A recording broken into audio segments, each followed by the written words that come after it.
Oh my god, this weapon is so powerful. I mean, it's stupid powerful. It is like the Vex Mythoclast of Destiny 2. And Bungie, actually, Deej tweeted out this morning, and I quote, what does he say here?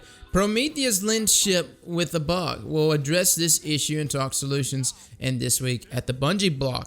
Deej, you know you fuckers, y'all did this purposely. You made this gun OP because nothing gets the community buzzing like a Vex Mythoclast, aka Prometheus Lens. This is Vex, guys. I mean, it's like vanilla Destiny 1 all over again. And yes, it gets everyone buzzing and everyone wanted to get this weapon. And I can tell you right now, you might as well go ahead and play with it because Vex eventually got nerfed, and I feel like the nerf is going to come for this gun. This weapon is nasty. Let's talk about these perks, man. We've got intrinsically here Prismatic Inferno. It fires a solar trace beam, generates a damaging heat field that grows while the weapon continues to fire. You'll actually see the heat wave. It got this heat dome around whatever target you're hitting. Now moving on, we got Projection Fuse. I'm mentioning this battery because it does increase that range. This weapon, despite it being essentially like Cold Hard, you have no limitations on range, guys. You don't have any damage fall off. You can literally light anyone up across the map as long as you keep that reticle on point. And this battery allows you to even keep your reticle on point, that aim assist or whatever else, at a distance. I can only imagine what this weapon is like even on PC. Flame Refraction. Now this trait right here, kills with this weapon return a fraction of the ammo used to the magazine, extending the beam's duration. Says a fraction. Be honest with you guys, when I was in PvP, I hardly ever had to reload. I mean, honestly, I was getting kills left and right, and I felt like I can just keep chaining kill after kill after kill. As long as you get your health back and maintain that, dude, you'll be just fine. You'll be able to eat through multiple enemies. And then you got composite stock, which just adds more stability, more handling. Again, guys, you're gonna probably wonder what mods I paired with mine. I put an energy weapon handling mod on mine just to allow me to kind of get some of that. I did throw on some energy counterbalance mod just to see if that played the difference. I think it might have a slight play in it, but I don't think it's necessarily something you have to have on there. Now let's talk about this weapon, man. Is it going to be nerfed?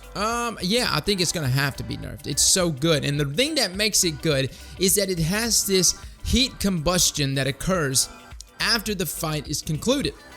You get into a fight with someone, right? You're both shooting each other, correct? One person eventually will start to lose. He has an option. He has fight or flight, okay? So if he decides to fight, well, okay, that's great. If he decides to flight, get back into cover, get his health back, he should be okay, right? The obvious choice to survive. Whereas Prometheus Lens, where this weapon differs, is that it will actually kill you after you go back into cover. It's got this, like I said, this weird combustion. Actually, the more ideal way to play with this gun is you would want to shoot just for a fraction of a second into someone, go ahead and get off a couple rays into them and quit shooting. Actually, by the time I got an enemy to about 3/4 health, I quit shooting them, guys. Why? Because the combustion will finish them off. I was already working on enemy number 2. So this gun right here, I feel like it's going to eventually be dealt with. Who knows how long it's going to be until it's dealt with. But regardless, the way it sits right now, it has that heat combustion that allows for people to get killed after they dip out of cover. So when facing against Prometheus Lens, how do you face it?